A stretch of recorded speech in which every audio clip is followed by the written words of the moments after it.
I've been thinking a lot lately about how much science impacts our everyday lives. For instance, well, this morning I was brushing my teeth, and I thought to myself, if humankind, if we did not discover the connection between germs, microorganisms, and tooth decay, we may have never invented, dental care such as the toothbrush. And then we would have far more problems with our teeth. More people would have to have dental work done, dentures, cavities. I mean, I'm getting them in the wrong order, but you get the idea. Where would we be without the simple toothbrush? Well, we would have a lot more problems with our mouths. And of course, that could lead to health problems such as infections and all kinds of other nasty things. The simple invention of the toothbrush changed all that. Of course, you need to add in toothpaste as well, right? Sorry, I'm also driving here. And wow, isn't that an incredible invention of science? But let's go back a little bit to, let's say, everyday things. I mean, yeah, I know a car is everyday, but here we go. So what about the window screens? Okay, window screens in your house. You open the windows, you don't even think anything about it. Those window screens keep out all manner of flying, crawling, web spinning little critters, not to mention large critters who might want to come into your house, such as the opossum or the raccoon, or maybe even a bear. And these animals are cute and cuddly, but and fuzzy and all of those good things, but they also carry germs, and they also want to eat your food. And if they're in your house, they're going to deposit their waste in your house, possibly while you're sleeping on you. Whoa. And so the simple invention of the window screen stopped all of that. It removed pretty much the spread of disease, excess disease, if you will, by animals such as flies and gnats, because we get far less of those creatures in our houses now that we have window screens. Okay, let's see. How about glass, right? Glass. Where will we be without glass? Okay, would I be driving down the road in my car? I guess I might be, but my car wouldn't go as fast because you would go too fast and the wind would be a problem, the rain, and so on. I guess you could put on goggles, but what are your goggles lenses going to be made of? Glass? Where do we get glass if we don't have glass? All right. So think about all the things that would not work without glass, without the simple invention of glass, the scientific invention and scientific perfection of glass. Oh my goodness, so many things. Windshield wipers. Once you invent the glass for the window, you have to have the windshield wiper to keep the window clean in weather like this. Let's see, what else? I have cameras in my car that allow me to see behind and in the front of my vehicle, and they allow me to be safer. They allow my car to be safer. I can see I have a wider field of view. I can see things approaching from behind. The cameras are filming at all times in case I get in an accident, and I can have evidence is key here, that would help me in case my insurance company needed that for insurance reasons. Or in case another person tried to claim that I did something I did not do. So therefore, cameras. Wow, what about camera technology? Where would we be without that? The science of capturing a moment forever. Okay, let's see. What about, how many of you have had a surgery in your life? Okay, a surgery to fix a problem. I had my appendix removed once. That's the key. Never have to have it removed again because you only have one. I had to have my appendix taken out because I had appendicitis. Back in the day, people that would get appendicitis would usually die. Same thing if you had bad vision a long time ago, okay, before the invention of the spectacles, which of course, glass, right? Glasses, okay, you see the connections there. Although most spectacles are not made of glass today, they're made of polymers, plastics. But before we had glasses, before we had corrective lenses of any kind, glasses, contacts, LASIK, well, you couldn't see. You just, you had to deal with what nature gave you. And you, well, back in the hunter-gatherer days, you would just get eaten by things, large things, you know. Big megafauna would eat you. Cave lions and, you know, such. Cave bears. Dire wolves, you know. Back in the early days of humanity, lions on the African savannah. You know, lions, tigers, and bears, oh my. There's a reason we say that, I guess. And let's see. So someone came up with the idea of corrective lenses, and it changed everything. And now we can see way over there, and you can see that big creature coming at you, or in today's world, that human coming at you with the intent to do harm. And you can then, of course, get yourself out of harm's way.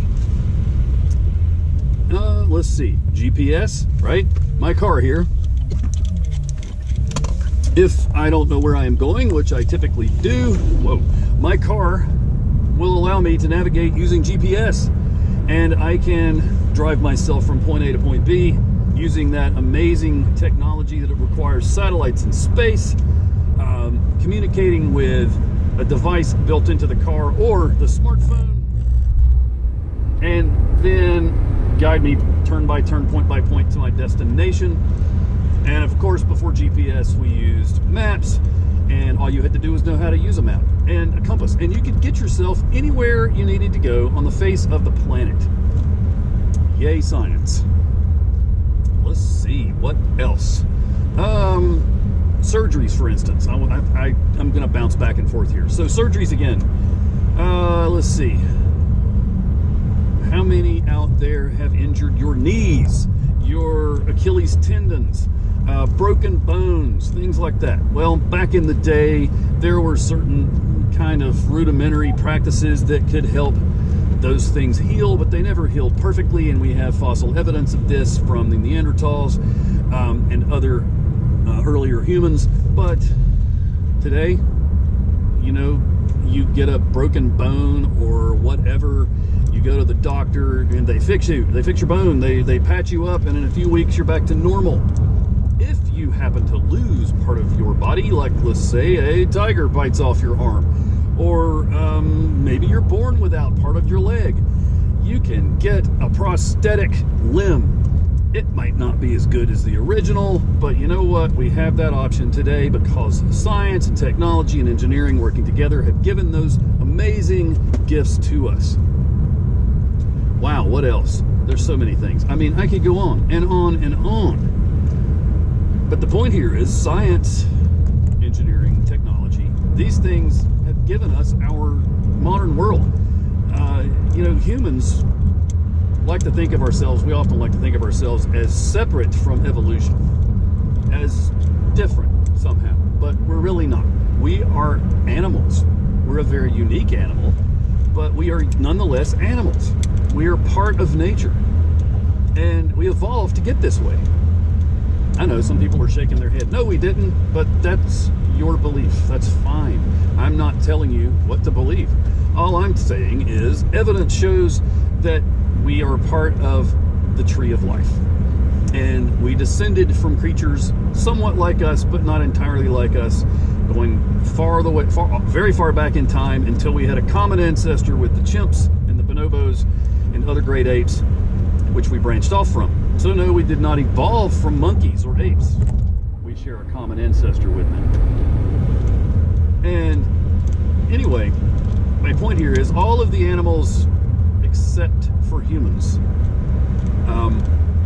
they have their amazing ways of existing in nature.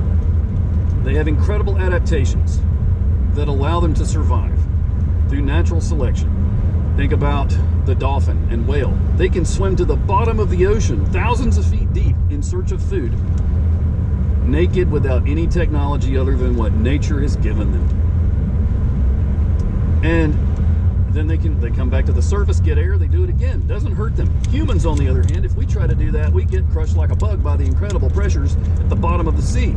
And of course the cold, and the fact that we can't breathe underwater, and the fact that we can't hold our breath for more than, a couple minutes at the most for most people.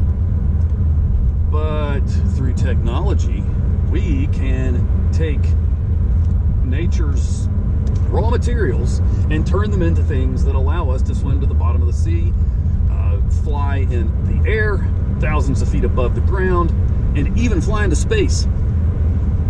Oh, and of course drive a car down the road. And speaking of that, this car is made out of the same thing as any other car on the road, but there's a big difference. This car runs on electricity only. It is a fully electric car. Okay, and I charge this car with solar power. So I have solar panels made out of sand, essentially, and a few chemicals thrown in there. And then the sun hits those solar panels and makes electricity, and that electricity flows into my car's battery, filling it up with electrons, essentially. And then when it's time to drive the car down the road, I jump in and go. I don't have to stop at gas stations, any of that. You know, and it's just part of our technological evolution. We once walked around everywhere we needed to go. Then we rode around on horseback and other beasts of burden. Then we made wagons, and we rode around on the wagons. And then we made cars that were propelled by ancient, long-dead, energy-dense fuels we call fossil fuels that are made from ancient life forms that lived on Earth, you know, hundreds of millions of years ago. And now we have evolved further in our technological and engineering evolution to vehicles that don't need those old fuels anymore, and they run on clean energy that we can produce in our backyards and on our roofs. That's just amazing and astonishing that we can do this. And it's all because of science. It's because of the incredibly amazing and pretty much nonstop advances in science and engineering that are happening at an exponential rate, really since Galileo looked through his telescope, but more so more recently during the Apollo era, the space program, where we put human beings on the moon. NASA put human beings on the moon for the first time. Ever since then, with the downsizing of electronics that was needed to make that happen, wow, we have made such incredible advances in technology and science. And these advances have allowed us to do all of these incredible things. Just think about it. I mean, some of the things I mentioned, and everything that you do in your everyday life, pretty much everything, really. I guess there might be a few things, but everything, anything you do, anything you touch, anything you use, any tool, your smartphone. Just think about what your smartphone replaces. All of the things the smartphone replaces. Your paper calendar, your what do you call that thing? Rolodex, whatever you want to call it, where you keep all of the business cards of all of the people all of your contacts. It's all in here. All your phone numbers, every contact you know. Wow, what else? Music player, MP3 player, thousands of songs on this phone. Oh, and this phone is connected to the cloud, where there's another 6,000 songs, and this phone can access them as long as I am connected to the network. That's astonishing. Just astonishing. This phone has a super high resolution camera that allows me to take incredible macro and macro, which would be little tiny photos and regular photos. Am I getting that right? But you know what I mean. It has an incredible camera. It has an LED light, a flash and light, flashlight, camera flash and flashlight. It has quite a bit of storage where I can put songs and photos and videos. It's just astonishing what we can do in today's world with this technology that we have invented. Oh, and by the way, hardly any buttons to push, knobs to turn, nothing like that. And that car the same way. This car has 15 moving parts in its drive unit.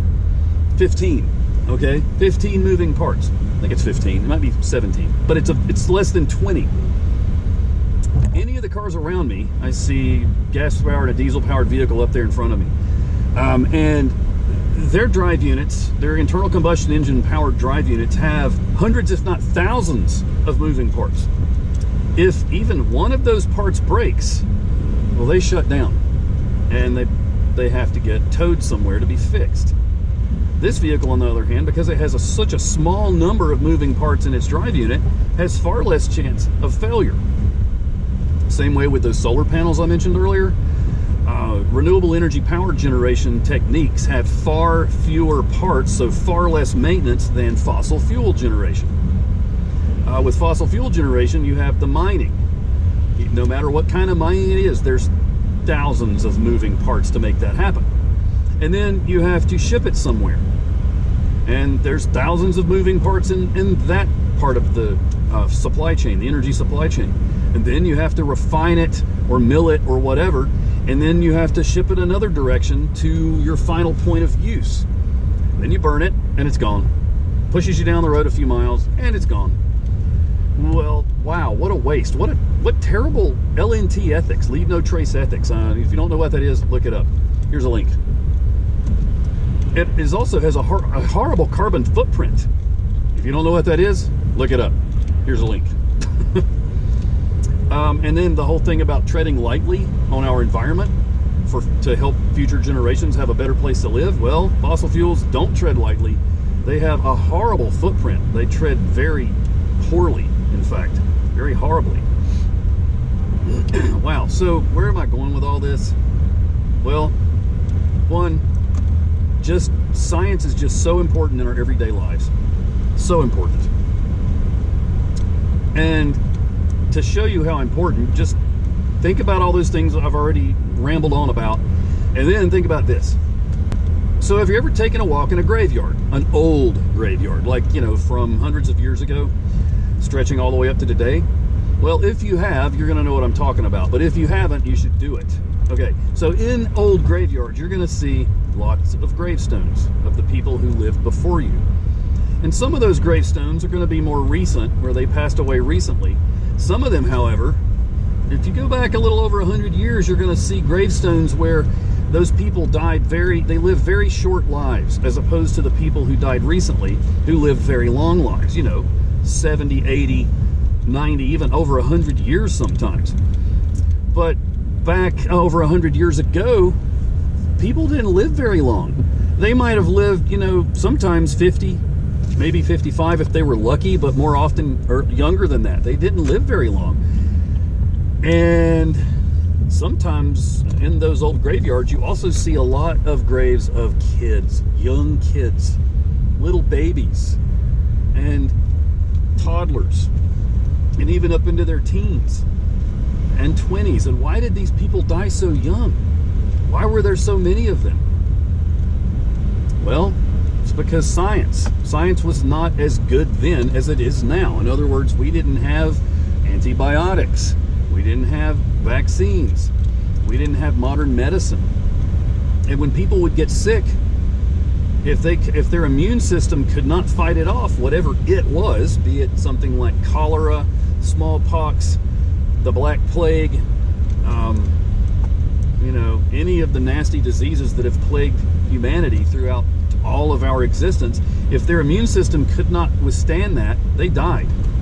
Because in nature, you have only two options: adapt or die.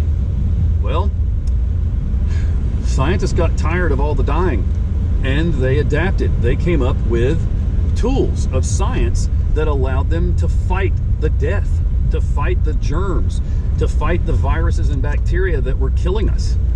And they administered these amazing miracle cures to the population. And people took them because they were like, well, they didn't have a chance. They didn't have a choice, I'm sorry. They were like, they didn't have a choice. They were like, okay, everybody's dying, or take this pill or take this shot and it might help. And then guess what? They lived. Because the scientists who invented these amazing cures and treatments thoroughly tested them. They thoroughly tested them for years, sometimes over a decade, until they were sure that they worked. And sometimes they didn't have to test them very long because they had already pre-tested them in other institutions and in instances, I guess. And so they would basically find out that, hey, this medicine, this cure, this vaccine to cure this virus, this bacteria to cure this nasty bacteria, this antibiotic to cure this nasty bacteria, wow, it works. We have tested it thoroughly, and it works. And so here you go, population, take it and live. You know what? That's probably why most of us are here watching this video today, is because our parents and parents' parents were around when all that happened, and they took their medicine and they took their vaccines. Not all of them worked perfectly. Some of them had problems. Yeah, that's just that's human nature. We're going to make a few mistakes, but we worked through those mistakes, and here we are. And I got all my vaccinations as a kid. I've never gotten smallpox. I've never gotten polio. I've never gotten rabies because, I was exposed to that once, so I had to get vaccinated for rabies. I was bitten by a rattlesnake once, and you can't tell which finger unless I show you closely. It was that one. See how it's kind of bent? It's not perfectly straight, and it doesn't close all the way down. Well, I got bit by a rattlesnake. I put my hand too close to a wild rattlesnake, and you know what? He bit me. He was protecting himself. So you know what? I had to go to the hospital. I got anti-venom, and my finger is pretty much okay. Rambling here. I'm sorry, but you know what? I got a point. I've got a point. I'm getting to it. So all these amazing advancements have allowed our species to do incredibly remarkable things, and that's basically evolved to beat the things in nature that are trying to kill us. We have created a sort of a protective superhero-like energy field around our bodies, if you will. Not really an energy field, but it's like a protective shield of science, if you will, that protects us from the nastiest things out there that want to use you and me as incubators for more of their kind, bacteria and viruses. They want to use us as an incubator just to create more of their kind. That's dirty, downright nasty.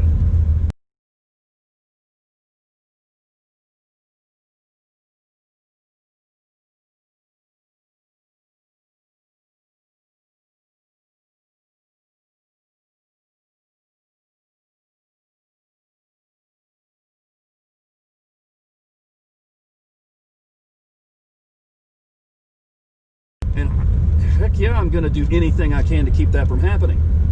So that's why right now, at this very moment, I am about to get my COVID vaccine. That's right. I'm going to turn in right now to the location where they are providing the COVID vaccine, and I'm going to go get my vaccine for SARS-CoV-2, better known as coronavirus or COVID-19.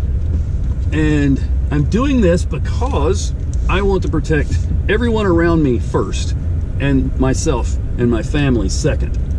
That's why we do this. We have to do this. We all have to be in this together. We all have to work together. We have to take our vaccinations. They're not going to hurt you. They're not going to cause you to be programmed and tracked by the government or anything weird like that. It's just yet another tool. Sorry.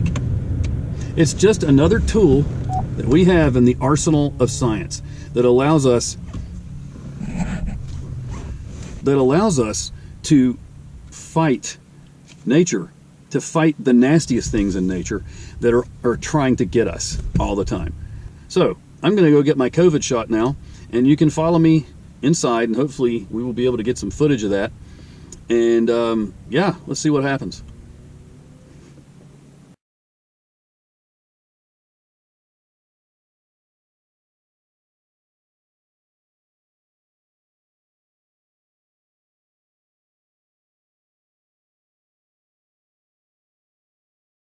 Yeah. All right. Okay, this is going to be cold and wet. No worries. Okay. Sharp stick. 1, 2, 3. All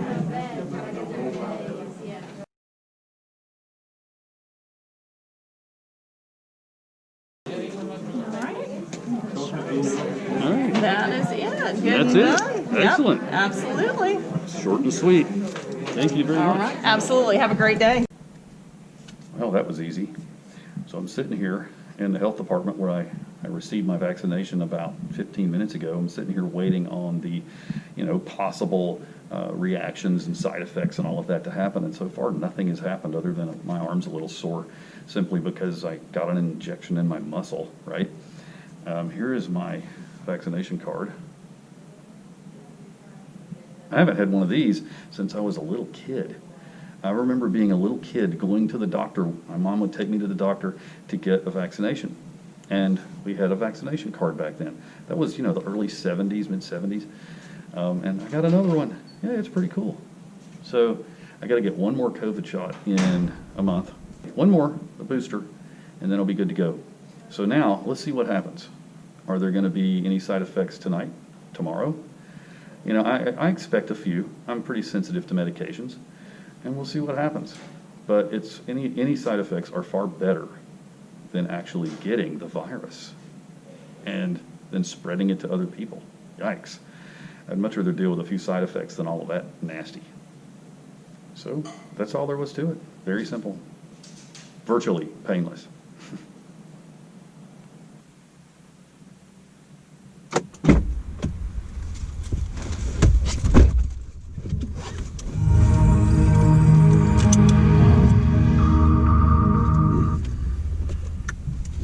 Well, it's done. Got my vaccination, and you were there, you saw. So far, no reaction, nothing.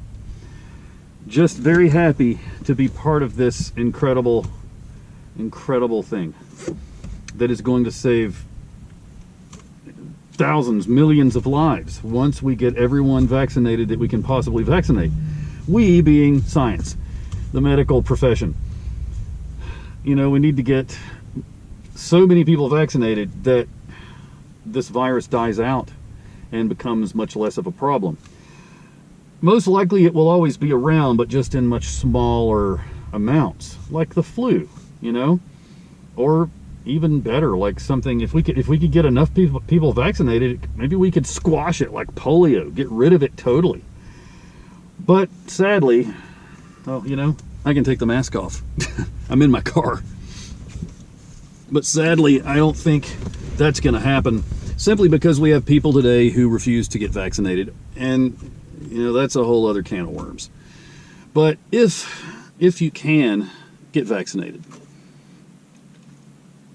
it's a way to protect everyone around you and you in the future, your kids and your kids' kids. And just like our parents and our grandparents did, our parents being my parents and my grandparents, people my age, they listened to the science. They trusted the science. They got their vaccinations. They took their antibiotics. And just like they did, if we can do that, we can work together to squash this thing as much as possible. But if we don't fight it with the only thing we have, science, engineering, and technology, if we don't fight it with these things, it's going to be around for a very long time, and it's going to get so bad, it's going to get so much worse than it is now, that we might not win. And when I say that, I don't mean everybody dies. I mean it, if it gets any worse, we're going to have a lot of problems keeping our economies running all over the planet. And that could really mess things up. I don't want to be a part of that. I want to go back to living. And that's why I got my vaccine today. I want to go back to living. Not just existing, not just, being at home. But I want to go back to living. I want to go back to concerts. I want to go back to restaurants. I want to do all those things, those fun things, those family and friends things. And to do that, we got to listen to the science. Just like we listen to the science on brushing our teeth. We've got to listen to the science. So listen and do good things.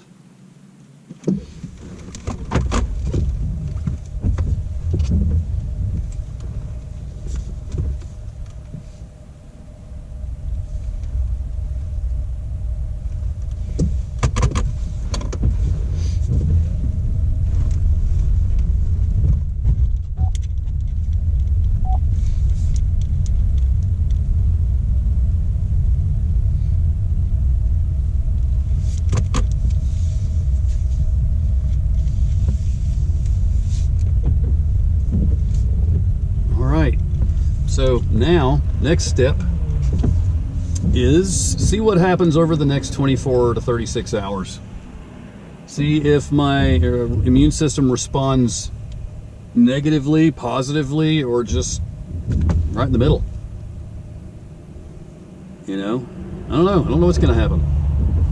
But hopefully it's going to be something like when I get my flu vaccination every year.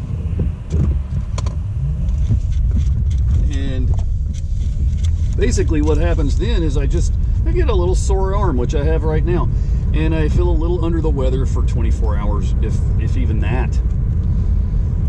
And if that's all that happens, fine.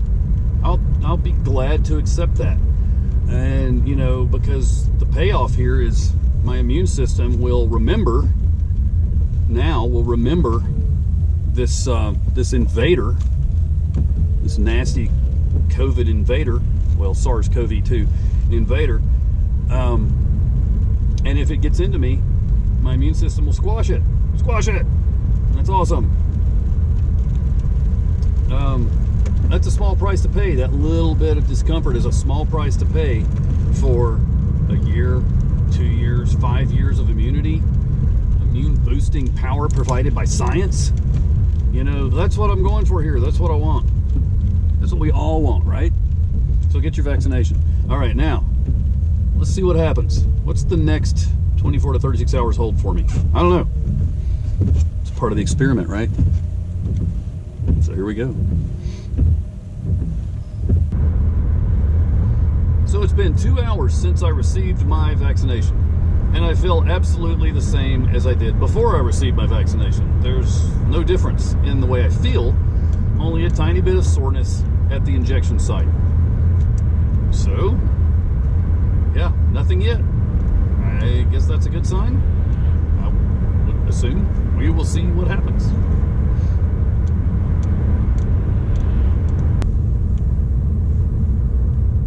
Well, it's been a little bit more than 24 hours since I received my first COVID vaccine. And really, not much has changed. The arm is sore. It got a lot more sore last night when I got home. And I had to put ice on it. Made it feel a little better.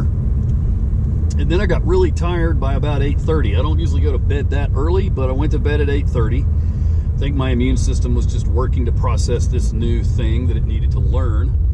And so, yeah, I went to bed at 8:30, woke up at about 5, and throughout the day today, I've been practically normal. Yeah, that's it. So far, so good. Now, I need to go back, of course, in a little less than a month and get my second vaccine, the booster. And at that point, we'll do a follow-up if need be. If you don't hear from me again, then you know that it was perfectly fine. Yeah, wow. It was like getting my flu vaccination. Nothing really much happened. Uneventful. So, go get your shot. Be part of the solution.